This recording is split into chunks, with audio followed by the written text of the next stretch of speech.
मोर जितना अब खूबसूरत है, इससे कई ज्यादा जन्नत में खूबसूरत था।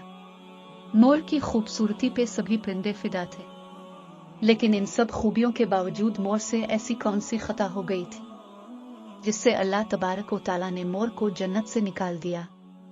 अल्लाह तबारक व तआला ने जब हजरत आदम अलैहिस्सलाम और अम्मा हुआ को पैदा फरमाया, इसके बाद उनको जन्नत में भेज दिया। वो दोनों जन्नत में बहुत ही पुरसुकून रहते थे, बहुत ही लजीज मेवे फल खाया करते थे। लेकिन एक अनाज जिसको खाने से अल्लाह पाक ने उन्हें मना फरमाया, और वो अनाज गंदुम था। चूंकि शैतान हजरत आदम अलैहिस्सलाम की वजह से ही जन्नत से निकाला जा चुका था, इसी वजह से शैतान की हजरत आदम अलैहिस्सलाम से दुश्मनी हो गई थी। शैतान ये चाहता था कि वो किसी भी तरह हजरत आदम अलैहिस्सलाम को जन्नत से निकाल दे और साथ में अम्मा हव्वा को भी जन्नत से निकाल दे। जब शैतान को ये खबर हुई कि हजरत आदम अलैहि को तमाम मेवे खाने की इजाजत है, लेकिन गंदुम खाने की इजाजत नहीं है, तो शैतान इंतकाम की आग दिल में लिए जन्नत के दरवाजे के पास बैठ गया और 300 साल तक वहां पर बैठा रहा कि कोई जन्नत के दरवाजे से बाहर आए और शैतान इससे बात कर सके।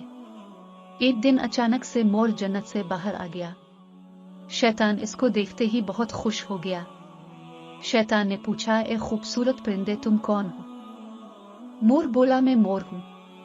अब तुम अपना तारुफ करवाओ। शैतान ने जवाब दिया कि मैं आलम कुरूबा का एक फरिश्ता हूं। मैं अल्लाह पाक की इबादत से एक पल भी गाफिल नहीं हूं। मैं चाहता हूं कि मैं जन्नत में जाऊं, वहां की नेमतों का अपनी आंखों से मुशाहिदा करूं। शैतान मोर से कहने लगा कि तुम मुझे जन्नत के अंदर ले जाओ, मैं तुम्हें 3 ऐसी बातें बताऊंगा जिससे तुम्हें अबदी जिंदगी हासिल हो जाएगी। तुम्हें बुढ़ापा और बीमारी नहीं आएगी, तुम हमेशा जन्नत में ही रहोगे। शैतान की ये बातें सुनकर लालच में आकर मोर ने कहा कि मुझ में तो इतनी ताकत नहीं है कि मैं तुम्हें जन्नत के अंदर ले जाऊं, लेकिन एक सांप मेरा दोस्त है, वो शायद तुम्हारी मदद कर सके। ये कहकर मोर सांप के पास आया, इसको सारी बात बताए। सांप भी शैतान की बातों से बहुत खुश हो गया। फिर शैतान को अपने मुंह में छुपा के जन्नत में दाखिल हो गया और यूं शैतान अपनी चाल में कामयाब हो गया। जन्नत के तमाम निगहबानों को यह मालूम था कि शैतान ये चाल चल रहा है और जन्नत में दाखिल हो चुका है। फरिश्ते शैतान को जन्नत से निकालने लगे। तभी अल्लाह पाक का हुक्म हुआ कि इसको अभी तक जन्नत में ही रहने दिया जाए। वो फरिश्ते अल्लाह तबारक व तआला के हुक्म से रुक गए। शायद ये हजरत आदम अलैहिस्सलाम का इम्तिहान था। शैतान हजरत आदम अलैहिस्सलाम के पास और अम्मा हव्वा के पास जाकर अपनी मोहब्बत का इजहार करने लगा। वो दोनों ही शैतान को पहचान न सकी, क्योंकि माजी के मुकाबले में शैतान की शक्ल तब्दील हो चुकी थी। शैतान कहने लगा कि मैं चाहता हूं कि आप दोनों हमेशा जन्नत में इसी तरह जिंदगी गुजारें, हमेशा खुश रहें। हजरत आदम अलैहिस्सलाम उसकी बात बहुत गौर से सुनने लगे। शैतान ने कहा, अगर आप मेरी बात मान जाएं तो आपको जन्नत की और भी तमाम सहूलतें मिलेंगी। हजरत आदम अलैहिस्सलाम शैतान के बहकावे में आकर कहने लगे कि यह किस तरह मुमकिन है। शैतान कहने लगा, एक गंदुम का दाना अगर आप दोनों चख लें तो आपको अबदी हया हासिल हो जाएगी और आप जन्नत में ही रहेंगे। ये बात सुनकर हजरत आदम अलैहिस्सलाम के दिल में रुझान पैदा हुआ, लेकिन इनके दिल में अल्लाह की नाफरमानी का खौफ गालिब आ गया।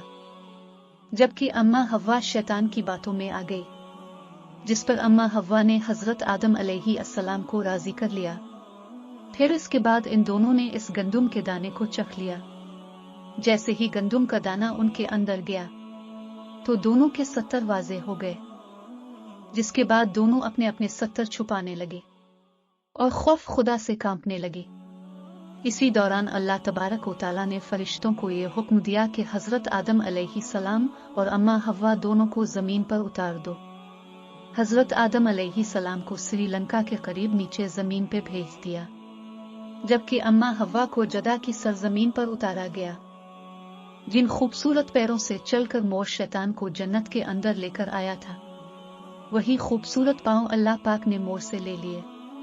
सांप जो अपने मुंह में शैतान को छुपा कर लाया था, इसके मुंह की खूबसूरत खुशबू को छीनकर اس میں زہر ڈال دیا گیا۔